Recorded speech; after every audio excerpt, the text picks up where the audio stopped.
And over here we have one of the rarest helmets of World War II. This is actually an authentic SS decal Stahlhelm from the Second World War. So a little bit of background as to why these helmets are so particularly rare. Well, first we need to go back to the origins of the SS.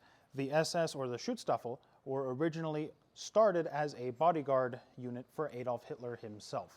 Typically when you hear horrible things like massacres of civilians and things like that, they did happen sometimes with the German army, but a lot of the times it was the Waffen SS that was responsible for those war crimes. So naturally, towards the end of the war, with the Nuremberg trials, the SS was considered a criminal organization, and everybody that was within it a war criminal. So that it basically meant that a lot of troops that were issued these SS helmets had a very strong incentive of scratching off the decals or making it look like they weren't part of the SS towards the end of the war. A lot of troops between the Americans and the Russians, they didn't look upon them very favorably, and oftentimes, even though it wasn't policy, a lot of SS troops were actually executed on the spot as soon as they were captured. So if you were an SS troop back in the day, you had a very strong incentive of making these decals go away.